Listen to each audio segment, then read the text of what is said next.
What is going on, everybody out there in the internet land, in the internet world? It's your resident senior developer advocate at TuxCare, Chris DeMars. I hope everybody is doing well out there. Hopefully, you are staying hydrated. I'm hoping you're staying hydrated out there. Good morning, good afternoon, good evening, good night. If you are tuned in, let us know where you're tuned in. I love to see where all of our viewers are coming in from. Couple things I want to cover per usual. If you are not following TuxCare on Twitter, make sure that you are following TuxCare on Twitter and LinkedIn, all the socials. Make sure you're subscribing on YouTube. Really, really appreciate it. We have a bunch of new verbose mode episodes that are out there right now that are on our YouTube channel. If you're not following me, give me a follow right here. It's Sultan Burnham on Twitter. And then also, please check out tuxcare.com. We're doing a lot of awesome things over there. Got a lot of great things happening for the rest of the year into 2026. If you need live rebootless patching for Linux systems, or if you're looking for endless lifecycle support for your end of life products, frameworks, libraries, apps, let us know. We probably have the solution for you. I want to bring up an awesome guest of mine. He and I have been friends. We were Twitter friends first, and then we met in real life at a conference many moons ago. I want to bring up to the stage my buddy, Frédéric Harper. Hello, everybody. Hello, Chris. What is going on? How are you doing? Life is good. I can complain, and I have water, so I listen to Stay you. hydrated. I hydrate myself. But So no, if you life were, is good. Really can't yeah, complain. no, that's awesome. That's awesome. Yeah, I always kind of love. I love to kind of cover if I have a guest on, and I always kind of cover like usually your friends on Twitter first. Like socials is when you become friends, then you meet in real life. So for anybody that's tuned in, Frédéric and I met at UX Burlington. I think what was it, 2018, I think so. 2019? Yeah, something like that. But we were friends on Twitter prior to that, and then that's where he and I met. And if you were tuned into the stream last week when I was interviewing Todd, and Todd was on the stream, that's where Todd Todd. and I became friends. Todd and I were Twitter friends first, and then he drove up to because at that time he was living on the East Coast, and he drove up to Vermont and went to UX Burlington, and that's when Todd Libby and I became friends in real life. So community, it's a powerful thing. You have a good memory though, because like when you were introducing myself, I was like, I can't remember which conference we met first, because like with that job, at some point, like you do so many events Oh yeah. that like I was like, yeah, but it makes sense, and that was a pretty good conference actually. I spoke there only once, didn't happen again. Not sure if the conference is still running, but like I just love the approach of the conference. The organizers were amazing. People there were amazing. Todd is a great example. I met him first at the event. I did not know him online before, but like great, amazing human. And it was a beautiful venue too. Like the venue was right there on the water. And I think like that first morning, I think it was only a one day event, but that morning, like you had the fog coming over the water and like you could see it was beautiful. It was awesome. It was. It was, and as you said, community is like so important, and there. This is what I love doing that job too, because we're like both social creator, and I think it's part of the job anyway. And there's like the social part where it's online, and yes, you connect with people, and some people may think like, oh, like is it the real relation you have with that person because you never met them in person? And I'm like, yes, yes, like Yeah. you can create connection with people online. I think this is what we have, but let's be honest, once you meet in person, I think that bring that relation to the next level. But with that job, I love, like, I share a lot of pictures like, hey, finally met that person online, in person, and finally met that person, that person in person. And Yeah. this is something that I love to do at events. Yeah. That's one of the best things about community. So when I was I just came back from a conference in Jackson, Mississippi. It's called Magnolia Conf. Really Mm. great conference. It's a smaller event, but it's extremely intimate. It's single track, and I was running verbose mode there. So I did a handful of interviews with people, speakers, and me and Jason Torres, we were talking about community because Jason is in a very heavily community oriented, recruiting oriented job at Torque. Torque is the company that Taylor Desson also works at. Taylor and Jason work together. Shout out to Torque. I'm a Torque ambassador. And we were talking about the community aspect of developer relations and just like conferences in general. And it's amazing when, you can get people together that might, and we covered this, Jason and I, that you, in a bigger event, like thousands of people or hundreds of people, they might never even cross paths. Mhm. Right? But you get these smaller events like UX Burlington, that was a smaller event. Yeah. You get people that finally get to meet in real life after following that person, and mutually following each other on socials for so long. You actually have that opportunity because that event is smaller and intimate to actually make that connection and build that relationship. And that is one of the best things I love, not just about developer relations, because it's in the name, Mhm. relationships, but community as a whole. Yeah. No, I agree. And when I talk to people that go to conferences and like it's not their job, so either they paid themselves to have a ticket to learn about new technology, learn from some speakers, or their company send them there.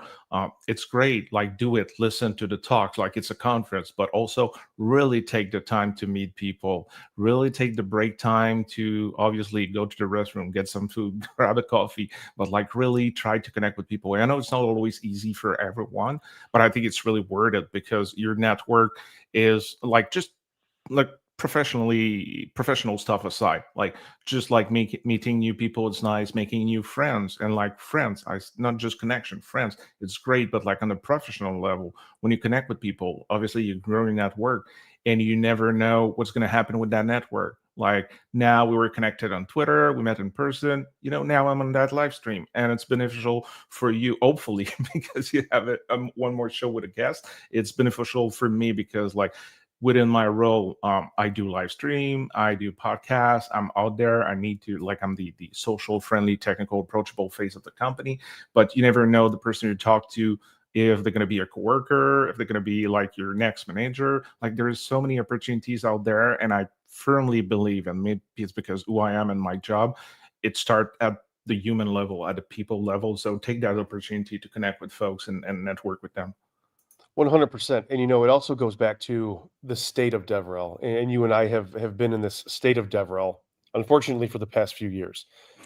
It's all about networking, right? Like when you heard about jobs, you sent them my way. When I heard about jobs, Yeah. I sent them your way. And the only reason you and I were able to do that is because we started off as friends on socials, became friends in real life, and built that trust. And now we knew, oh, hey, we could bounce, these things off of each other because I essentially know how you work because I followed your career. You essentially know how I Yeah. work because you followed me. And so it's easier to kind of build that network, and network is everything, to help when those times are tough and you're looking for a job. And there's still friends of ours out there right now Yeah. that are still looking for gigs, and it's a bummer. But the more that you can build your network and get out there, if you can, the gap kind of gets shorter and shorter. Yeah, and funny enough, for people listening, like Chris and I were looking for jobs about at the same time, and I applied for the role he has right now. And at some point, Toxker came back with me and like, hey, you know what, Fred, we won't continue the process because we found the perfect candidate. And I was like, okay, good for you. Sad for me, but good for you.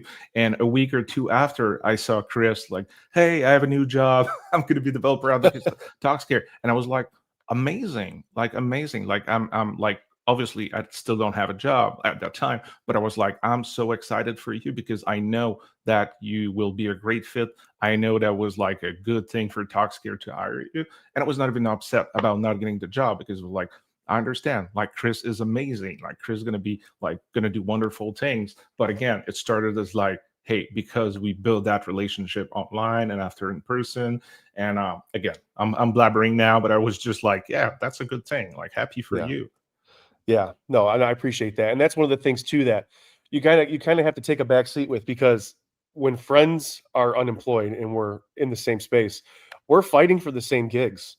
Like, I'm interviewing for you the roles you were interviewing for, and vice versa, and I'd get cut and you'd make it further, and it's like, "Oh, man, well, I'm still rooting for him even though I didn't get Yeah. the gig. I hope they get the gig. And that happened to me a handful of times. A handful of our friends, we, interviewing with the same role, and then they ended up getting it. And it's like, oh, damn, like, that's a bummer, but hey, that's awesome because I know this person wanted out of this gig and now they're in a new role and Yeah. they're extremely happy now. So, Yeah. No, makes sense. but with that being said, let us know what you're all about, who you are, what you work for, your hobbies. Let the audience know who Frederick Harper is. Oh yeah, I hope people have another like 45 minutes. You know me, I can talk forever. But yeah, on let's start with the professional side because this is who I am. I'm a senior developer relations manager at TinyMCE. What does that mean? I do the same job as you. Basically, Chris, my job is, as I always say, like be the social, friendly, technical, approachable face of the company. So part of my job is to help developer under like create awareness around TinyMCE, but understand also help them understand how it's working, how it can help them being successful if they need rich text editor, and getting their feedback also to the product team. So there's a part about creating awareness, there's a part about like creating content in different form, either creating videos, doing live streaming like we're doing right now, or podcast, speaking at events also, but writing tutorials, writing blog articles, helping other teams to be successful, to be able to like work with developer, contact developer, but it's really a two-way street. So there's me like talking and talking and talking, but there's also me listening to developers to really help our product team to be sure we're going the right direction, bring the feedback, understand if we have any issues that we missed, like any bugs that we missed. And at the end of the day, it's a good mix between like a technical role that is focused on the people. As you said, been doing that for a long time, still enjoying it, and it's great. I started at TinyMCE a little more than 4 months ago now, I think. So the job is still kind of new, but things are going well. Yeah. That's awesome. Well, if anybody wants to follow you, here's some links below. F Harper on Twitter and LinkedIn, and then fharper.bsky, which is Blue Sky, social on Blue Sky. So make sure that you are following Fred on all of these platforms. And then make sure you're also tuning into your dev show. Let's talk about your dev show before we get into Tiny MC. What is this all about? I know I've been wanting to get on it for a long time, and you're booked out way in advance. Yeah, that is a crazy good thing. So I decided. Okay, let me step back. Part of our job. Unfortunately, sometimes we're being let go for different reasons. Like if the company is not successful. Unfortunately, a downside of their role is that yeah, I'm not the engineer building the product, or I'm not like the Right. salesperson like selling the product directly to people. So I lost my job sometimes, or sometimes the fit were not there, and I was a little bit tired of like having all those shows or series that are started for my employer that I was basically losing when I was moving to a new job or had to change job. And I was like, okay, it's time for me to do something, do a show. And even if developer relation is way more popular now than when I started, it's still sometimes a gray area for some people. Not everybody knows about. And as developer advocate, we do a lot of like live stream and webinars and podcast and talks, but often we talk about our product, or we talk about things that are related to our audience, like technical topics, even if it's not about our product. But I didn't see a lot of us talking mostly just about developer relations. I was like, okay, I need to create a show. It's called the DevRel Show with Fred. And I tried to do it every other week. I started that about a year and a half ago. And the formula is a little bit like yours right now, meaning that like I have a guest, so it's DevRel Show with Fred, but it's more the DevRel Show with the guest because it's all about the guest. And the first about 30 minutes, we talk about developer relation, we talk about the person's career, and it's kind of like a natural discussion. No matter where it goes, we just go. Like I spent in one show talk 15 minutes about Lego because my guest had like a crazy bunch of like Legos in the background, and it was like, okay, let's talk about that. It's going to be fun. And the second part of the show is like demos, technical demos, and they can talk about whatever they want. It can be product pitches, and because the target audience is a mix between developer relations people, but also developers. And I'm having a blast doing that because my guests are amazing. And as you said, it's quite popular. Maybe not in terms of like views, but in terms of like people that want to come on the show.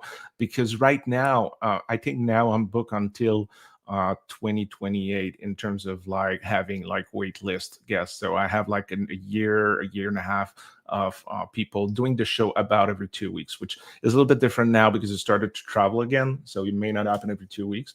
But yeah, so it's a first world problem too. Like I have too many people that want to be in the show. Chris, I'm sorry, you're on the list. But like it may not happen right away because I tried to go in order of like people that mentioned their interest. But you'll be there for sure. I want you to have. I want you on the show, and yeah, it's just fun. Is I see this as like friends talking about developer relation and technical Yeah. stuff, and I'm just having a blast doing that. No, that's awesome. I've tuned into to some of the streams and they're really engaging. If there's any DAs or people that are in the DevRel space that are listening right now, uh, is there a way to get in contact with you if they want to be a guest? Just shoot you a tweet or DM you on LinkedIn, or do you have like a dedicated page for it?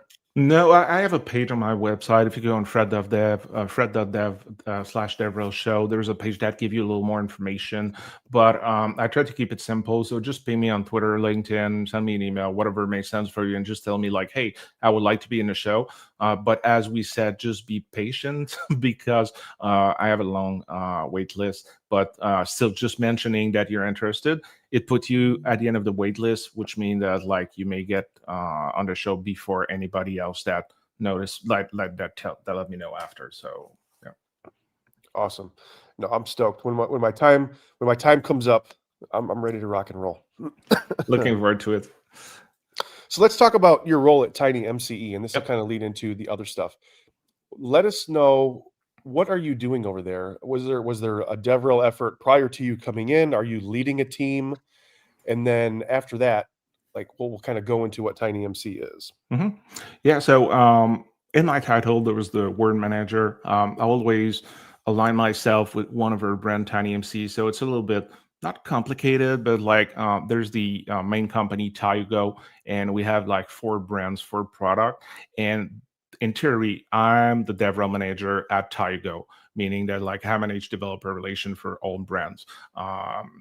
But the kind of like high C part of my role is focused on Tiny, and it's just make it easier for people to just say like, I'll work for TinyMCE. But I have a team, a really small team for now. I have one person on my team who is focusing on another brand from our main company, Tayugo. But the goal is at some point to expand the team to being able to have like a bigger team to give a little more love to all the brands that is owned by the main company. So my job is like I'm part of the leadership team, but because we're a small team, I do a lot of like IC stuff, individual contributor specific to TinyMC. And the role is not new. So someone was part of the team prior to me. Mirna was managing developer relation at Tygo with all those brands prior to me. She decided to do a change in her career, move to another type of role. So we're looking for someone to, take the ownership of developer relation, but also continue to move developer relation to the next step. So really trying to grow developer relation, have like maybe like bigger project that will bring that may have been more impactful, like things that we're missing right now that I'm looking forward to implement in the next year, the year after, is as an example, like a developer community. We don't have a place where people can go and feel like home and feel like they can talk to us. Like obviously they can always connect to me with me on like social media and different places, but like having a proper community is one of the things that I wanted to implement, and that's going to happen next year. Another example would be like the equivalent of like a Microsoft MVP or Google Expert, like a developer program. So all those kind of programs that are, I think, from my point of view, could be essential when the company is big enough to be able to support those, to being really able to scale developer relation to the next level. But there's also a lot of like groundwork to do to being sure that people are successful with our brands. No, I think that's awesome. I'm a big proponent of developer communities, like online developer communities and developer programs like ambassador programs. And I think there's so much value in that, Yeah. because then you can have people around the world talking and demoing your product and then being able to incentivize them is an amazing thing. Like I'm a former Microsoft MVP and former GDE. Like I've had all of those titles before. The only thing I currently am right now is I'm a part of the Progress Champions program. I've been a part of that Mhm. for a few years now. But I mean, I get awesome swag from them. I have like a display with like different rings for different Yeah, years, yeah, and yeah. it's because I know how to use Sitefinity, and I've messed with Kendo, and I've talked about those things out in public, and how using them it's pretty cool, and Sitefinity is a great option for like a content management system. So I was able to kind of join that program, and getting incentivized just makes it that much more worth it. So I'm a huge proponent for ambassador programs. Yeah, and as you said, like from my point of view, again, those programs are like super beneficial, but they need to be beneficial for both Yeah, entities, like not just the company. And I've seen programmers just like, yeah, we're gonna ask you to do like those 10,000 things, and we're gonna give you a certificate to say like, hey, you're an expert or you're MVP. I'm like, right. no, like you need to have like a win-win situation. Like, so my goal in the future, personally, on the program that I want to build at TinyMC, the goal is not to like the goal is not to find cheap labor. The goal is to find like, can I find partners, can I find virtual evangelists, virtual developer advocate, and find like really a win-win situation. So what can be beneficial for them to doing that, and the other way around, really like build a partnership with those people. Super Yeah. important. It has to be. It has to be transactional, right? It's never a one-way street, especially in DevRel. It always has to be a two-way street, Yeah. because it's not just about you, the developer advocate, or the community manager. In the company, it is also about the user, because we are ambassadors for the user at the end of the day. So Yep. it's got to go both ways. Yeah. No, I agree. So tell us about TinyMCE. What is this? What is this all about? TinyMCE. I've never even heard of TinyMCE Oh until you no. started working there. So now I know a little bit about it, but our some of our audience and our viewers might not know. So give us a rundown of what TinyMCE is all about. Yeah, so TinyMC is a JavaScript rich text editor. So basically, WYSIWYG, what you see is what you get. So, as developer, if you need your users, the people that will use your software, to write some kind of like rich content, you will be able to include TinyMC within your application. So that could be useful if you're, I don't know, building a learning management system, a CMS. If you need to have like some email capability that your users will have to draft something. So think a little bit about, let's say, like Word or Google Doc that is embedded within your application. And TinyMCE, for some people like you may not never have heard of TinyMCE, but we've been there for more than 20 years. And that was also like a challenge that I like with that job, because I've used Tiny, I don't know, 15 years ago. And when I saw the job opening, I was like, oh, like Tiny is still around. With all respect for the people that were doing the job, but I was like, I think there's a challenge there to kind of like bring back Tiny MC on the map and let people know that like, hey, we're still part of the cool kids. We're still there, and it's even better than it was before, because now we have way more years that we perfected the software that you can use right now.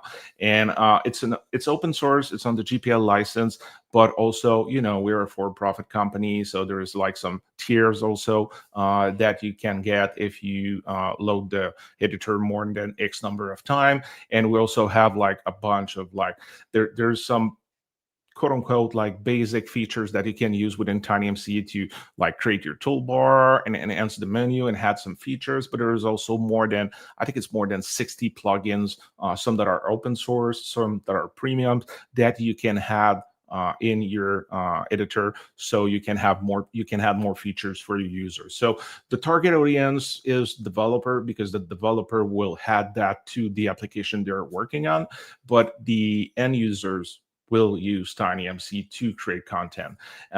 It's pretty good, because I have a lot of respect for our engineering team personally, and I say that with all love. I think it could be a little bit boring to build a rich text editor, but they do it, they love it, and are good at it. And this is what I'm talking to external developer. I'm like, you don't want to do that. Because two things. First, focused on like your expertise, do the other part of your application that is your expertise. And secondly, there's that notion of like build versus buy. I think it's really complicated to build a robust rich text editor. So why not use an application that is out there that will let you have it right away in just like 2-3 lines of JavaScript, and you're going to be good to go. That sounds pretty awesome. Rich text editors, they're fun, right? They're always fun, especially when you see them in various tools, because they're always they look the same, but they're always different. Yeah. And if there's a company behind one that's really building it, I could see where, yeah, it could be a little boring to build a rich text editor, but the features and the things you can do, and like I've always wanted to do certain things in a rich text editor that you just can't do. And I've always wanted to, for one, know if there was one out there that had all these features, and two, be able to use it in various, integrations across whatever stack that you're using. Mhm. So, I mean, TinyMC would kind of be the go-to for that, in my opinion. Yeah, yeah, and don't get me wrong. When I say boring, from my point of view, it's really a personal thing. As I said, like our engineering team, they love it. They're doing an amazing job, and I was mostly talking about adding like a bold button and adding a hit select button, like those things that Right. are basics. But we have amazing like plugins that those, from my point of view, are really exciting. Like we have a AI assistant that they built, the team built, so it's a plugin. We have one that is called Power Paste that I can even demo after people that want to paste from, let's say, a Word document or a Google Doc and to paste it in TinyMCE. Without that plugin, you're going to have what you have most of the time when you paste from Word and Google Doc. It's not going to be formatted as you want, but with Power Paste, you have like, I think it's 99.5% of what you have in the Google Doc going to be there. We have like a lot like export to PDF. We have link checker. We have like markdown plugins. We have all of those plugins that enhance the editor. That those are really like cool feature. But again, if as a developer you can use that and not have to build it and continue to work on the rest of your application, I think it's good to go. And if you don't find what you need, there is a way also for you to build custom plugin for TinyMCE. So there's a possibility for you. If you're like, hey, Fred, I checked TinyMCE, there's most of the feature I want, except but Yeah. you can either wait for us to build it if it makes sense for us to spend the amount of time the engineering effort to build it, or you can do it yourself because there's no opportunity for you to use the plugin. But the premises of TinyMCE is like it's just easier. It's kind of like plug and play. You have a line of JavaScript, you can configure the toolbar as much as you want, but like it's really it's built so it's easy for you to implement and use it as a developer. That's awesome. Can you show us a demo? I will do that. Sweet. Yeah, I'm stoked to see this for sure. Let's do that.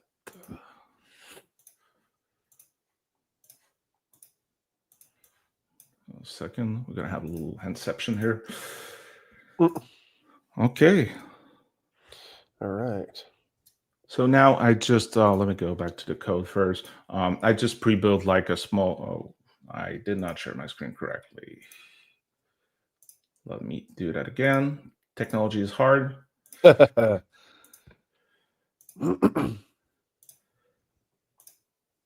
now it's going to be my screen, my full screen.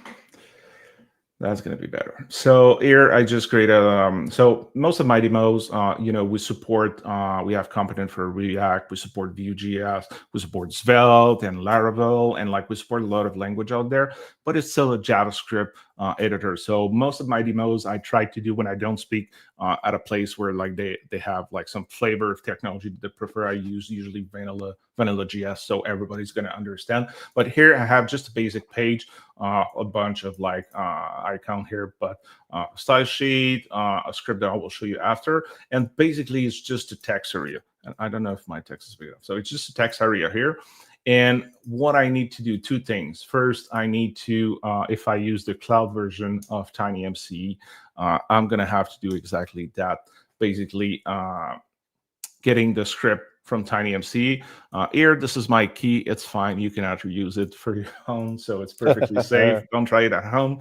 But here, it's just my key because I'm going to show you some like premium features and other stuff that I want to show you. And in my script here, what I have to do, it's basically defining my that TinyMCE, like what's going to TinyMCE look like in my application. So here, the first thing I need to do is to define the selector, which is going to be that plugin, AI plugin. That code for me is amazing, sometimes a little less amazing. I like to code myself, but anyway, I'm saying like to TinyMCE, hey, the text area that's going to be TinyMCE, it's going to be just a text area. I could have put an ID, but I'm going to keep it simple for here. The second property here is plugins. So that AI tool that I'm using, put those, but let me put just link and code. And here I'm defining the non-default plugin that I want to have in TinyMCE. And I'm going to define the toolbar, and I'm going to be lazy here. I'm going to copy paste because I don't want to type all that. And basically, I'm defining the toolbar about some of the tool that I want to have within my application. So if I refresh, no, not the live stream. If I refresh that page, I'm going to have here TinyMCE. So what happened here, basically one line here, one text area, defining it here. I could have like put it in the HTML, but I like to separate my stuff. The rest is just because I had a button to export. So it's not related to specifically to TinyMCE. It's just a demo that I want to do. And what I have the result from here to here is exactly what I defined here. So I have a undo button, redo. I have like the style here, bold, italic, link, different alignment. I have a code here. And if I had some text here, I'm going to be able to do what you can do in like, rich text editor. And basically TinyMCE is the part that give you the ability to like have your users create whatever text they want to do. And on the developer side, you are responsible to get that output and do what needs to be done with it. And that's going to be HTML formatted. So if I output that, you're going to see in my console here that basically it's what I had here in HTML. So this is a basic example of what can be done, but this is what most people need when they want to have rich text editor WYSIWYG within your application. So you want users to be able to write text. You can just have a simple text area, but when you want them to create more rich text content, this is the way to go. So have you seen just my TinyMCE in it, just one script to import, and voila, I have a full-fledged rich text editor within my application. But as I said, this is kind of like a basic configuration. I have about 60 plus plugins out there, and I want to demo some of the what I would call more exciting features, because all those things are needed here in the toolbar. But they're the basic stuff that you need in a rich text editor. What you want to do is you want to go the extra mile. So we launched some collaboration feature that I really love to demo. Because those are, from my point of view, the even more exciting features out there. So here I have the comment section. So those feature will make it look like it's getting like closer to Google Docs, which is something that we got requests quite often about, like, hey, we want those collaboration features within TinyMCE. So here I activated the comment plugin. And you can see there's already comments. So here, what I can do, I can continue to have a discussion like Maya, so like please revise the sentence. No, not good. I'm being mean now. And I can have a discussion about what's happening right now. Or I can also add comment here. Is it bottom? I don't know how to type. Is it bottom? And just have a discussion here. So that makes the rich text editor in the collaborative way where you can comment on the content, where multiple people creating that content. But it's not the only thing. Let me show you also the revision history, which I like. With the revision history, it's basically everything is in the name. So I can see the revision that has been made within my content, who made the revision, and see all the changes. I could also restore that version. So this is also another plugin. It's a premium plugin that is available, Revision History. And one that I really love, I think it's my favorite, with the AI also that we have. But this one is suggested in it. So I put them in like three separate example, but you could put them all together to have like a collaboration suite within TinyMCE. So here, as you said, it's suggested in it. So Alex said like, hey, he decided to have the text here, and I can reject is what he had. So now we don't see it anymore, or I can accept. So it's basically another way to collaborate in the text. And those plugins that I show you right now, they are a little more, they need a little more elbow grease to be implemented, because if I go back, and I probably should have shown you that before, but like if I want to add other plugins to my basic example, so let's say I want to add the plugin export PDF. So here I'm going to add, is it export? Yeah, export PDF. And if I go back here, I'm going to have another option, put some text here, where I'm going to be able to go in File and Export PDF. And I'm going to be able to export the PDF of my content, which is really boring right now because that was just like basic stuff. But to add a plugin, the only thing I had to do is to define the name of the plugin. Some plugin, I may have to also add things in the toolbar if I want them to have visible, like the code plugin, which is a plugin that I had by default here. I had that little button here by adding the code. What is that? I don't know my code. The beauty of doing Sting Life. Here, the code, I had something in my toolbar, the code here, and if I removed it, and I go back here, I lost that toolbar, but the plugin is still activated. But some plugin, you just need to have them in the plugin list. Another one that I like is Power Paste, which is the thing that I was talking before, where if I want to paste Word document or a Google Doc here, and I have a Google Doc and I have that table, which is like having that beautiful color and everything and the signature, and you see the content here. So if I copy and paste that and I try to paste it in TinyMCE, now that I activated the Power Paste plugin, it's going to tell me, do you want to keep the formatting or not? If I remove the formatting, I have what I have with mostly every tool. So the content is still there, but the alignment, the spacing is not right. You're missing like the formatting of the table. So if I remove that and I paste again, I say like, no, now use the power of Power Paste. Keep the formatting.